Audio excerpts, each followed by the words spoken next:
if you've heard about human design and you're really curious, you've heard things on social media and you're not sure if you should, go out and spend the money to get a human design reading, then this video is for you. So very short and very sweet, I'm going to walk you through the 3 reasons why maybe you don't need to get a human design reading. But first, let me introduce myself really quick. My name is Tiffany. I'm a human design reader, a Dragon Tree life coach. I'm planner obsessed, and I love animals. So reason number 1, you feel in flow with life and you're not feeling stuck in any way. And if you're feeling this way, if you're really feeling in flow with life, you're probably also not letting the thoughts in your head get the best of you. You're probably honoring your mood, you're honoring your intuition, you're honoring your gut responses, you know what they feel like. And so you're really you're just feeling in flow, you're not stuck. And so human design, it's really designed to give us practical tools to really tune into our energetic and physical body so that we can use it as a decision-making tool. But if you're already doing that, then you don't need a human design reading. Another thing is, around conditioning. So we all encounter conditioning as we grow up in our home, in our family, or with our culture or society. And, conditioning is the thing where somebody says, you're supposed to work 24 hours a day and go, go, go, go, go. Or maybe you're an introvert who really, feels like you're pressured to be an extrovert.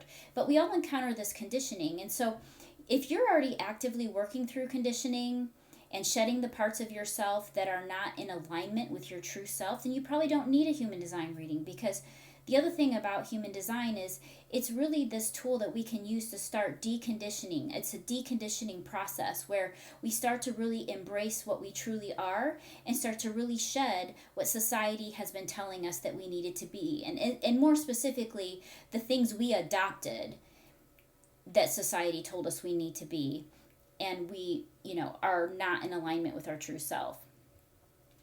If you're comfortable in your own skin and you're accepting of your true nature and you're attracting the things you want in life and you are successfully doing so, you may not need a human design reading.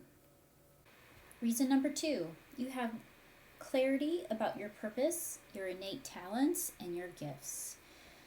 So not all of us are so lucky to really kind of have a clear understanding of why we're here, what we're meant to do, what our innate talents and gifts are. Sometimes we have clues, but sometimes we don't have clarity around that. And so if you already have a really deep understanding of your innate talents and gifts, you know why you're here, you know where you're going, you know what you're meant to do in this life, and you're working on it, or you're already doing it and you're super excited about it, then you may not need a human design reading. Because human design is a tool that helps us have clues about what our purpose is, and it also lets us know what our innate talents and gifts are. And if you are living your human experience and you feel like really in sync with your true nature, you really are leaning into who you truly are, then you likely don't need a human design reading. Reason number 3, you love a good do-it-yourself project. DIY is your thing. And if you love to do research and learn new things and dive into the details and make connections, this is a perfect, self-discovery process that you can, start on, especially if you're curious about your chart. You don't really want to spend the money for a reading. You can go online, you can get your chart for free. I'll put the information in the description of this video, but you can pull up your chart for free, and then all you need to do is start piecing together the parts and really start deep diving into the different information you can find online and in books. I would say, be very careful and discerning about the sources that you use, because there's a lot of information out there about human design. Some of it's good and great, and some of it's not so great. But, if you love a good self-discovery process and you just really want to go slowly through your chart, that's certainly an option for you. So if you are somebody, though, who, is feeling stuck, isn't feeling like not in flow with life, might be confused about your purpose or your gifts, It's not a bad idea to get a human design reading, or at the very least, go pull your chart and start your little DIY project of self discovery with human design. It can be very difficult to see ourselves clearly and objectively, which is why it's really great to have somebody else help us with this journey.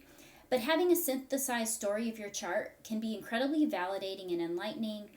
Human design really does offer us practical strategies to align with our true nature and to really understand how our energy works and what is uniquely ours versus what others or society is telling us we should be.